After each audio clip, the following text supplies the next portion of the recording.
Hello，大家好啊！歡迎嚟到 Libertas 財務自由理財教室啊！咁今集同大家繼續分享財富傳承嘅一啲理財心得啦嚇。咁我哋又睇下點解要咁做啦。上年呢單新聞咧就係講緊七兄弟姊妹啊，為咗100萬遺產爭到上東張，年老病父哭訴慘況，引不孝子現身大反擊啊！哇！事緣就係點咧？有一個一家9口嘅家庭，因為阿媽逝世咧引起爭產，爭100萬啫。咁老豆96歲啦，仲要親自上電視哭訴，仲話：唉，啲仔女關係真係。當中嘅關鍵人物咧就係排行第5個仔啦，係嘛？佢一個人咧獨吞咗阿媽100萬遺產喎，搞到咧6個兄弟姊妹加埋老豆7個人啊，繼續合力指責佢啊！大雪慘況啦，叫做咁頭先嗰個主角排行第5個仔咧，居然咧後來咧主動聯絡東張做訪問喎，去受訪。重點係咩咧？我都係複述翻啫，呢啲電視都播過，都唔怕講啦，我照陳述翻啦。佢就話咧：阿媽，我唔係獨吞啊，阿媽咧就喺8月15號啦，就同佢見面，有個重要信息交代俾佢。阿媽同佢講啦，佢話：我有嚿錢俾你。係好大嚿嘅，你唔好話俾任何人知，包括你老婆，得你知我知，任何一個人都唔可以知嘅，你發誓啦咁樣。咁佢就話咧，佢發誓啦嚇，咁所以咧個100萬咧就係好大嚿嗰個錢，就係俾佢嘅咁樣。哇！咁呢一件事究竟即係喺我哋叫做旁觀者嘅角度啦，究竟點樣去諗咧？好多時候咧就係話，當我哋去諗我哋點樣去傳承財富嘅時候，當然我哋以為我哋自以為能夠控制到啦。我哋有時都覺得，喂，家庭和睦都唔需要搞咁多嘢啦，係嘛？大家叫做同意啲錢係俾邊個嘅，咁係俾邊個咯。咁但係好多時候咧，都係事與願違嘅。即係我相信喺好多呢啲個案裏邊，其實佢哋都唔係真係想仔女爭產嘅嘛，係嘛？佢哋都係想提早安排好，只不過呢啲安排有時咧，即係喺現代社會嚟講咧，就有欠周全。有欠周全嘅意思係咩咧？就係話喂，你怎口講，其實真係口講無憑，咁又如何知道咧？別人係嘛？咁如果嗰個究竟係咪真係有頭先講嗰段説話，俾説係嗰個重要信息咩？有嚿錢俾你好大嚿，究竟係真嘅咧，定係唔係真嘅咧？其實真係公説公有理，婆説婆有理嘅喎，你真係冇辦法去我哋叫做核實啊。咁所以如果你話喂，我唔想有呢種情況出現喎，咁當然最好就係喺生前自己能夠話到事嘅時候，做好理財同埋財富傳承嘅一啲做法啦。咁你話財富傳承咁通常喂咁立個平安紙啦，係嘛？咁係咪立個平安紙就一定得嘅咧？咁樣我哋又睇下另外一個個案咯。呢個個案咧就係話父母離世遺留300兩金及90件首飾，子弟為爭產反目大打出手。話呢個唔係淨係哭訴咁簡單，呢個仲要打添啊！咁咧呢個個案咧就係有位先生啦嚇，父母先有離世啦，生前已經有遺囑嗰度安排咗大哥同埋二家姐做遺產執行人，平分俾5兄弟姊妹。諗住 OK 啦，係嘛？即係頭先第一個個案就係話，喂，口講無憑啫，我已經立埋遺囑噶咯喎，平分喎，唔得咩？原來都未必得嘅喎。點解啊？因為二家姐咧一路都唔肯簽名，所以咧佢一直都未分得任何個遺產。咁咧去到最尾點咧？去到最尾居然咧又係要去上東張喎。咁喺訪問裏邊咧表示，喂，快啲簽名啦，大家有得分錢啦咁樣。咁但係咧，原來點解二家姐唔肯簽名咧？佢係希望咧喺個遺產入邊咧分10萬蚊咧俾佢個仔。唔得嘅話咧，咁即係呢件事點解會咁咧？事緣就係除咗呢10萬蚊之外，仲有300兩金同埋90件首飾嘅。咁咧，其中一方咧就話啦，呢90件首飾咧係擺喺屋企裏邊，有300兩金咁多。你想象一下，擺300兩金喺屋企，OK。咁好啦，咁另一方咧就話其實冇嘅喎，其實得個10件8件首飾嘅啫喎，冇咁多嘅喎。咁另外一方就話：喂，唔係喎，肯定有人私吞咗。咁呢啲咁嘅拗撬咧，亦都係啦。喺個遺產遺囑裏邊，究竟係咪真係寫得好咧？呢個就小弟未睇過啦，我唔敢講啦。但係好多時候咧，當我哋去做一個叫做平安紙嘅分配，當然我哋要諮詢專業嘅律師啦，咁先至有一個好嘅效果啦，係咪？咁第二樣嘢咧就係有啲時候你就咁寫，你話評分係嘛？你冇指定邊啲俾邊個係嘛？甚至乎你嗰90件嘅首飾有冇寫低佢，有冇做好記錄咧嚇？咁呢啲完全都冇嘅時候，咁當然係會出現問題啦嚇。咁所以呢啲唔係代表有遺囑就搞得掂嘅喎。咁所以咧，我哋回到我哋嘅正題咧，點解我哋要去規劃我哋嘅財富傳承咧？係因為我哋希望更加有親情，更加有愛。我哋唔想頭先所講嗰啲個案咧，喺自己嘅家庭裏邊出現啊，避免我哋嘅子孫因為錢而爭吵不休，甚至乎傷感情。更重要係要確保自己，喂，你嘅意願得以實現啊嘛。可能你真係諗住俾100萬某一個仔咧，係嘛？可能你真係想佢平分咧。咁呢啲意願點解唔可以得以實現咧？咁係因為之前做嘅規劃唔夠全面咯，咁所以咪有風險咯，我哋叫做。咁好啦，咁如果你話頭先所講兩種方法都唔係一定得嘅時候，有冇啲一定得嘅方法㗎？嗱，首先我哋一定要理清楚個概念啦。喺理財嘅世界裏邊，呢個世界又點會有一定得嘅嘢咧？但係我哋可以將我哋嘅成功率提高㗎嘛，係嘛？我哋冇嘢話成功率100%，但係你嘅成功率係30%，同你嘅成功率70%、80%、90%已經係爭好遠㗎啦。咁我哋點樣提高我哋呢個成功率咧？我哋下一頁啦。第一樣嘢就係我哋叫做生前贈與啊。喂，提早送啦，確保你意願得以實現啦，係咪啊？即係好似頭先咁講評分嘅。喂，我一開始已經評分晒啦，係嘛？我100萬，每人攞20萬，係嘛？喂，搞掂，咁咪評分俾5個，我俾晒啦。咁呢個完全就冇疑問，亦都冇爭拗嘅地方啦。好啦，你話喂，有咩不滿？咪講定先咯，喂！你明知我將100萬平分俾5個噶咯，每人20萬噶咯，係咪不滿啊？咁我仲在生噶嘛，係嘛？我哋都仲可以溝通。通常咧喺父母啦，或者我哋叫做家族嘅話事人啊，仲在生嘅時候啊，咁如果有咩事情要溝通嘅，都會方便啲啊嘛，係咪？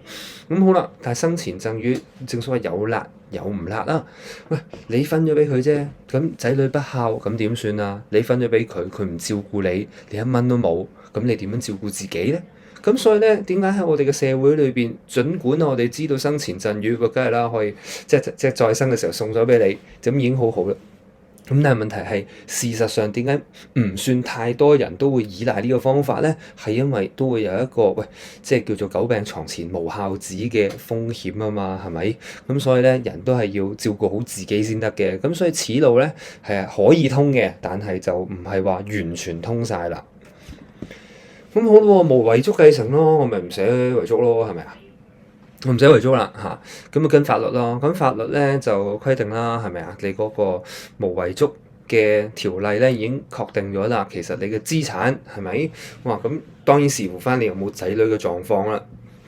咁有仔女嘅狀況，咁啊配偶同埋仔女攞啦，係嘛？冇仔女嘅狀況，咁就配偶去分配啦，係咪？咁呢啲咁當然有視乎唔同嘅情況嘅。我哋有另外一集 YouTube 咧，會仔細解釋呢個無遺囑繼承嘅一啲情況嘅喎。咁但係今集先俾大家知道一個大概先啦。咁呢個問題就係佢係好定向傳承嘅喎，係咪啊？即係佢法律規定咗係咁，就係咁嘅啦嘛，冇人係可以叫做私下地攞到錢嘅。因為如果你話喂唔係喎，有個阿仔或者有個阿女，佢係未經咁樣個遺產程序，咁就擅自去處理啲資產嘅，其實佢犯法噶嘛，係咪？咁所以冇人夠膽會咁做啦，除非佢唔知有呢個咁嘅法律啦。咁其實都幾，其實呢個大家都要當係一個科普嘅知識去普及一下。係啦，咁但係個問題係咩咧？如果你係用一個冇遺囑嘅方式去繼承嘅話，咁你未必可以將適當嘅錢交俾適當人㗎嘛。舉個例，可能你想俾真係你想俾某個仔或者某個女多啲錢咧，係嘛？可能你咁啱有個新抱，你覺得佢麻麻地，阿仔亦都冇下一代原來咁啱阿女咧咁同佢嘅女婿咧又對你好好喎，係嘛？佢哋咧又兒孫滿堂喎，咁你想將啲錢傳俾嗰邊嘅人多啲嘅時候，無遺囑繼承咧，其實就幫唔到手啦，因為佢真係跟法律去分嘅啫。咁所以咧喺呢件事上咧，佢係做到定向傳承嘅效果，但係並非完美嘅。咁呢個都係頭先所講嘅一啲無遺囑繼承安排啦嚇。咁好啦，咁你話通常去聽講座或者係睇上網係嘛，都會見到有平安紙呢個具法律效力嘅工具啦，將適當嘅錢可以交到俾適當嘅人。咁當然你要留意嘅嘢係，你需要咧要揾兩個見證人啦，咁受益人就不能是見證人啦。你個平安紙咧係唔可以整巢佢啊、打釘窿啊各樣嗰啲咧，你要保存好啦。咁當然你去揾律師去幫你去設計嘅時候，佢哋會做得好非常之唔錯噶啦。當然你係要揾叫做有信譽，真係熟悉呢一行㗎啦。因為就算律師嚟講，其實都有好多種唔同嘅類別㗎嘛，係嘛？即係等於醫生一樣，有心臟科醫生、有腎科醫生啊、內科醫生啊、腦科醫生。咁律師都一樣嘅喎。咁你千祈咧就唔好揾錯咗一個做開交通意外律師幫你去做呢個財富傳承喎，咁係有機會有問題嘅。咁呢啲大家可以留意啦。咁但係好似頭先嗰個東張西望嗰度所講啦，其實一樣係可以嘈交嘅喎。咁點樣去避免呢件事咧？咁我哋再睇落去啦。咁你嘈交係乜嘢咧？頭先所講嘅話，佢不簽名咁係個執行人嘅問題啫。咁所以你選擇遺囑執行人，佢係要係一個你信得過之餘佢亦都係一個做事用內地嘅講法叫做靠譜啦，係嘛？廣東話就叫有交代，係嘛？咁都係好緊要嘅喎。因為如果你委託咗一個唔做嘢嘅遺囑執行人嘅話咧，咁你啲即係你啲屋企人或者你啲受益人咧咁佢哋都未必可以好快地可以攞得到你哋嘅遺產啦。咁就算你話喂我立好咗啦，做好咗啦，其實一樣係有機會會出現爭議嘅。爭議喺邊度咧？就係話喂，其實咧，如果立遺囑人係由於他人施加壓力嘅情況底下咧，係可以被判無效嘅喎。咁點樣為之施加壓力咧？呢個就真係大家可以睇多啲案例啦。即係我究竟我日日氹我阿爸阿媽寫遺囑，究竟呢個係咪一個叫做壓力咧？抑或我係要咩？喂，原來佢唔寫我係受益人就唔食飯嘅，唔俾佢食飯嘅。咁呢啲好明顯係壓力啦，係嘛？咁究竟係點樣咧？呢啲就真係我哋叫做 case by case 去判斷啊。咁所以咧，就算係立遺囑都好，寫平安紙都好，你就唔好等到自己或者你當即係大家有個知識上嘅增長，唔好等到自己80歲90歲咁樣先去做喎，係咪啊？第一、第二，你都要有立遺囑嘅行為能力㗎嘛，即係我哋叫做 testable 呢個 capacity 啊。咁立遺囑嘅能力，咁呢個立遺囑嘅能力咧，咁隨住好似你睇電視都有啦，係咪？哇，原來已經去到醫院昏迷咗，咁你其實就已經冇咗呢個立遺囑嘅能力㗎啦。咁所以年紀大嘅，當然立遺囑就可以就咁揾見證人啦。咁但係如果能夠係有醫生律師嘅情況底下，你個遺囑咪冇咁容易被挑戰咯，係嘛？咁呢個都係要俾大家知道嘅喎。更加重要係咩啊？錢越多，挑戰越大。因為錢多嘅家庭，咁自然對方即係可能係有啲後代係嘛，有啲受益人去不滿嘅時候咁如果你個遺囑係足夠大嘅話，咁佢自然有呢個動機去聘請律師去挑戰一下啦，係咪？咁所以咧呢個係要留意嘅喎。咁好啦，仲有一啲佢解決唔到嘅嘢㗎啦，就係內地房產點處理咧？第一件事。原來香港嘅遺囑咧就只係針對住呢個香港呢邊嘅喎，咁內地嘅房產咧其實佢未必能夠可以呢一刻係可以做得到嘅。咁究竟係點樣去處理呢個中港遺囑資產嘅問題咧？咁大家係需要去中國嗰邊咧，如果有內地物業嘅話，咁其實你係應該喺內地咧都要有一份遺囑先得嘅喎。咁第二樣嘢啦，受養人嘅申訴，咩叫做受養人嘅申訴咧？就係原來咧，如果你係有比較定期嘅經濟給養，我舉個例子如果我將我所有嘅財產都留俾我個仔咁樣，但係原來咧我中間咧我定期每個月有俾3萬蚊、5萬蚊咧養有另外一個仔嘅喎，係嘛？咁如果喺咁嘅情況，我就算寫咗遺囑，淨係俾阿大仔我唔俾阿細仔嘅話咧，咁原來咧作為受養人，佢有接受咗一個定期嘅經濟給養咧，其實佢都可以透過法律咧去申訴翻佢嘅權益喎，喺呢個遺產裏邊分割其中一部分。呢個就算你立咗遺囑，對方都有機會挑戰。咁重點嚟啦，重點咧其實就係平安紙呢樣嘢咧係千變萬化嘅，佢真係需要一個專業嘅知識。當然你好簡單地都可以立到，但係如果你真係要做好嘅話咧，係需要專業知識同團隊去做。就算去到最尾一句啦，就係連富豪請律師寫嘅遺囑都會有爭議㗎。嗱，情況就係1000億遺產其實到爭議咗好耐啦。咁啊，小甜甜係咪佢同陳振聰之間咁啊有個官司啦？就算啊喺呢單官司之前咧，都係有爭產嘅官司啊，咁佢就對佢外父啊嘛，當時係咪？咁所以喺呢個咁嘅情況底下，我哋會發現平安紙有佢不足之處。咁所以咧，如果作為我哋普通人，我哋又冇咁多資源啊，去請律師團隊嘅時候，咁有幾種方式咧係可以幫到大家去諗嘅。咁唔係話遺囑一定唔得，係我哋要善用平安紙啦，同埋一啲定向嘅傳承工具。定向傳承工具包括邊啲咧？以下呢幾樣啦。第一啦，我哋叫做長命契啦，係嘛，聯權共有啦。第二就係如果你有保單係嘛，人壽保險，咁你又指定受益人喎。咁你話喂，唔係喎，我年紀咁大，我點買保險啊？健康都過唔到啦，我入醫院都入咗好多次啦。咁喺咁樣嘅情況底下咧，現時咧其實都有啲儲蓄保險，佢係唔需要健康核保係嘛。總之我啲錢我唔擺銀行啦，100萬擺銀行做乜啫？我寧願擺喺保險公司啦。擺完之後我可以指定受益人啊嘛。好似頭先咁講，我分俾5個。當啊5個仔女，咁我就喺個保單嘅受益人裏邊寫嗰5個仔女，每人佔20%，爭都冇得爭，嘈都冇得嘈。OK，再生嘅時候我又冇俾到啲錢佢喎，我又唔驚佢唔照顧我係咪？有咩事我退保攞翻錢，一樣係我自己生活，但係佢哋都有個確定性，就係將來大家係平分嘅。咁呢個就係我哋叫做人壽保險指定受益人嘅功能啦。咁跟住當然啦，仲有法定傳承啦，頭先講過啦，信託啦，咁啊當然比較富有少少嘅朋友可以去諗一諗啦。咁呢個可能下一集咧有另外一集啦，特別去講翻信託呢樣嘢嘅。咁啊聯名戶口啦，咁我哋要注意嘅地方係咩咧？咁我哋真係要諗下咩為之真聯名戶口咯喎。其實咧呢個都係嚟自即係新聞報紙上面個 research 啦。其實咧你會留意咧就係喂呢啲聯名戶口其實單簽啦、雙簽啦，係嘛都要留意。好似我哋之前一條片咁樣，喂聯名戶口如果你冇做好嘅話咧，其實可以俾人攞晒啲錢嘅喎，係嘛？亦都會有風險嘅喎。咁所以我哋要揀真聯名戶口啦嚇。咁呢個就係呢個就係我哋另外一條 YouTube 曾經講過啦，可白嘅例子啦嚇。咁所以咧，即係我哋就算去做一個聯名戶口啊，或者銀行處理業務咧，其實我哋都要小心。去銀行咧，嗱好簡單嘅啫，你去生果鋪買生果係咪啊？你去超級市場咁你就買grocery 啦，你去做嗰啲日常生活用品啦，你去書局就買書啦，你唔同地方都有唔同 purpose 嘅。你買股票，你去股票行啦；買保險去保險公司啦；去銀行就存款嘅啫嚇。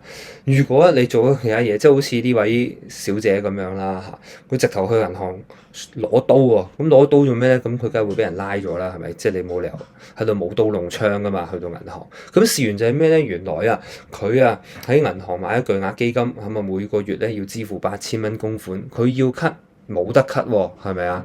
佢攞唔翻錢嗰啲喎。咁呢啲其實真係大家要留意，即係我哋點解要注重理財知識咧？好重要嘅就係因為喂你唔想有呢啲情況啊嘛，你唔想俾人呃咗啊嘛，係咪啊？咁你就做一個叫做有知識嘅決定，你做一個你知情嘅情況，但係你認識嗰啲產品嘅時候，你先至去做啊嘛，係嘛？就唔係因為對方佢有銷售壓力，又或者佢送你一嚿金，跟住你就去做啊嘛，咁結果就會造成咗呢啲種種嘅不幸啊。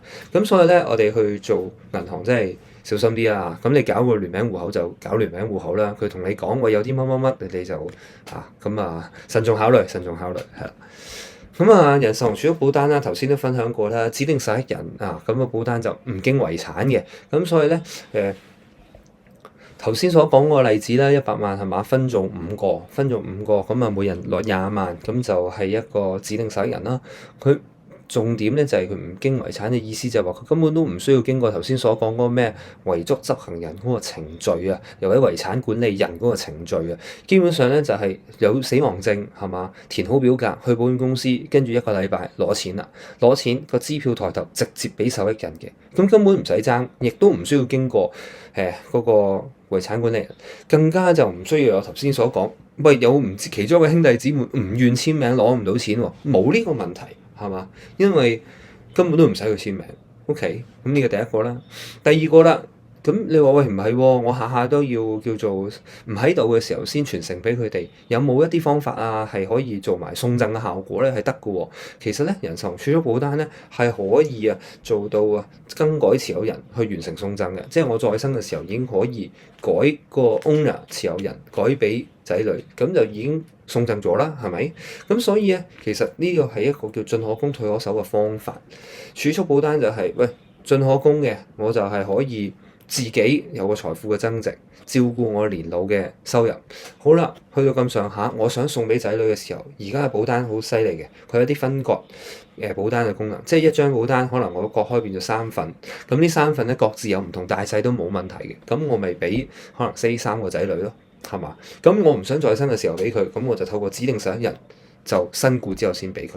咁成件事就你話事嘅，你有決定權嘅，你覺得佢為佢哋孝順對你好，咁你咪可以提早送贈都冇問題咯。咁如果你話喂你又想有自己多啲資源喺身嘅，咁你咪唔好送俾佢咯。咁你咪指定佢做11人咪算數咯。咁所以喺呢個咁嘅情況底下，其實儲蓄保單聯名戶口係應該佔一個比例係做你嘅財富傳承，咁你就可以避免咗好多唔同嘅爭拗。咁指定11人啦，咁身份證啦、死亡證、理賠表格頭先講咗啦，係嘛？你甚至乎你話去到最尾，如果佢對你唔好嘅，本身你寫咗佢做11人，去到最尾你改咗佢捐俾慈善機構都冇問題，係嘛？一人處理多人受益咩意思咧？就係話咁你始終申請 claim form 都要申請嘅，係嘛？咁但係如果你一紮11人嘅時候，咁你咪好輕鬆地可以幫手解決又得，係嘛？一個人幫手解決，一個仔女幫手解決又得，各自去做又得，咁其實成件事就好靈活。咁當然啦，最後就係我哋叫做呢個指定11人啦，咁仲有一個叫分期分段支付嘅方法嘅。咩方法咧？嗱，呢個真係唔係個個保單或者個個保險公司都有嘅，咁呢啲就要諮詢一下啦，真係要。咁咧有啲保單咧係可以做分期分段，咩意思咧？就係話如果佢個賠償額係100萬嘅，佢可以做到就係我唔100萬俾晒你啊，我可以分10年，每年分10萬，連埋啲利息去俾你。又或者係分20年又得，或者每年淨係俾15萬，俾到冇為止又得。咁所以咧，呢個分期分段支付咧，係對於照顧即係你覺得理財能力比較差嘅仔女咧，係非常之有用嘅。因為呢個就好似沈殿霞嗰個信託嘅功能係可以防止揮霍。因為11人係冇得辦法一次過喺呢入邊攞翻晒錢嘅，佢只係可以根據你嘅意願分期分段去享受嘅啫。咁你嘅意願係你點樣咧？當然你生前要定好啦。咁但係好處就係咩咧？透過呢一種嘅保單咧，其實都根本唔需要成立信託。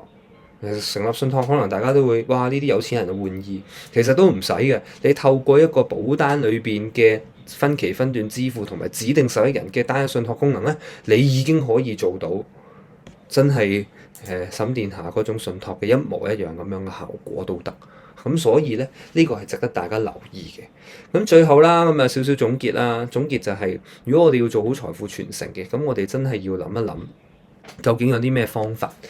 我相信咧，坊間都有好多關於平安紙同埋遺囑嘅教學，或者有好多律師都願意做一啲公開免費嘅講座。咁但係定向嘅傳承工具咧，反而係冇乜人去提及，或者係去教育做一啲分享係點樣去善用呢啲定向傳承工具嘅組合，做到你想嘅理財目標㗎。咁我希望咧，今一次呢個 video 啦，呢一個 YouTube，可以幫到大家對呢幾個定向傳承工具有一個基礎嘅認識。